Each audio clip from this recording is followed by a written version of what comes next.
Hello दोस्तों, स्वागत है आपका अपने इस यूट्यूब चैनल पर। आज की इस वीडियो में मैं आप लोगों को दुनिया की सबसे महंगी सब्जी गुच्ची मशरूम के बारे में बताऊंगा, जिसकी कीमत बाज़ार में 25 से 30 हज़ार रुपये पर किलोग्राम है। और इस वीडियो में ये भी जानकारी आप लोगों को दूंगा कि आखिर ये सब्जी इतनी महंगी क्यों है। तो दोस्तों, सितंबर महीने में जब मैं अपने खेतों में घास काट रहा था, इस दौरान मुझे ये गुच्ची मशरूम मिला। क्योंकि ये गुच्ची मशरूम सब जगह नहीं मिलता है, इसलिए मैंने सोचा आप लोगों को इसकी थोड़ी जानकारी दे दूं। भारत में इसको स्पंज मशरूम और गुच्ची मशरूम के नाम से जाना जाता है, जबकि विदेशों में इसे मोरेला के नाम से जाना जाता है।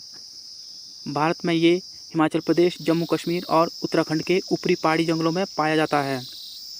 और यहाँ के लोकल लोग इसे जिस नाम से जानते हैं उनमें प्रमुख है गुच्ची, टटमोर, डुंगरू और भी बहुत से नाम हैं। अलग अलग जगह पे अलग अलग नामों से जाना जाता है। कुछ देशों में इसकी खेती भी की जाती है, जैसे चीन, वियतनाम, थाईलैंड, कोरिया और इटली में इसकी खेती की जाती है। जबकि भारत में ये अपने आप प्राकृतिक रूप से उगता है। अभी तक भारत को इसे उगाने में सफलता नहीं मिली है। हालांकि हिमाचल प्रदेश के सोलन जिले के कृषि विज्ञान केंद्र ने गुच्ची मशरूम को उगाने का दावा किया है, परंतु अभी भी इस पर रिसर्च चल रही है, तो फिलहाल भारत में इसकी खेती नहीं होती है। और ये गुच्ची मशरूम कई विटामिनों से भरपूर है। इसमें vitamin B, vitamin D, vitamin C और विटामिन के प्रचुर मात्रा में पाए जाते हैं। इसके अलावा इसको खाने से बहुत से फायदे होते हैं, जैसे इसके नियमित सेवन से हृदय रोग नहीं होता और यह मोटापा, सर्दी जुकाम से लड़ने की क्षमता बढ़ाने में सहायक है। इसके सेवन से प्रोस्टेट व स्तन कैंसर की आशंका कम हो जाती है और यह ट्यूमर को बनने से रोकता है। इसके इस्तेमाल से सूजन दूर हो जाती है और कीमोथेरेपी से आने वाली कमजोरी को दूर करने में भी ये बहुत सहायक है।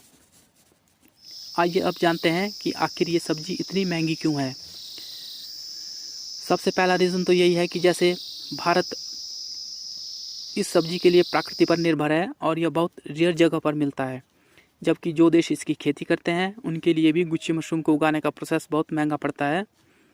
तो एक तो रीज़न ये है इसके महंगे होने का। दूसरा रीज़न, इसमें बहुत सारे विटामिन पाए जाते हैं और यह हमारे शरीर को बीमारियों से लड़ने की ताकत प्रदान करता है। और कुछ गुच्ची मशरूम का यूज़ दवाई बनाने के लिए भी किया जाता है।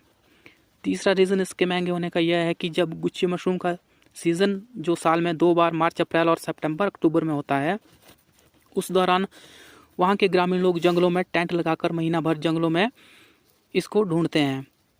तो उन लोगों को जंगली जानवर और ऊंची पहाड़ियों से गिरने का खतरा भी रहता है। तो एक रीज़न ये भी है इसके महंगे होने का।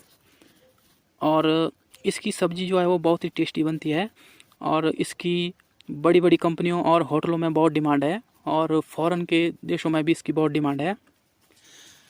और इनका वेट बहुत ही कम होता है, जो सूखने के बाद और कम हो जाता है। तो 1 किलोग्राम गुच्ची मशरूम इकट्ठे करने में कई हफ्ते लग जाते हैं। अब मैं आप लोगों को गुच्ची मशरूम के बारे में बुजुर्गों द्वारा कही गई कुछ बातें बताता हूँ। तो कुछ बुजुर्ग कहते थे कि जब आसमानी बिजली जंगलों में गिरती है तो उस बिजली के गिरने से ये गुच्ची मशरूम ज़मीन से बाहर निकल आते हैं। जबकि कुछ बुजुर्गों का ये मानना है कि बर्फ़ पिघलने के बाद ये गुच्ची मशरूम बर्फ़ के नीचे से अपने आप उगते हैं। कुछ लोग ये भी कहते हैं कि गुच्ची मशरूम सिर्फ देवदार के जंगलों में मिलते हैं, पर ऐसा कुछ नहीं है। ये चीड़ के जंगलों में या फिर कभी कभी खेतों में भी उगते हैं, बशर्ते वहाँ का टेम्परेचर कम होना चाहिए या वहाँ पर बर्फ़ गिरती हो, उन जगहों पर ये उगते हैं। तो दोस्तों, आशा करता हूँ कि आपको ये जानकारी अच्छी लगी होगी। अगर आपको ये वीडियो अच्छी लगी हो तो प्लीज़ वीडियो को लाइक कर दीजिएगा और अगर आप चैनल पे नए हो तो प्लीज़ चैनल को सब्सक्राइब कर दीजिएगा। धन्यवाद।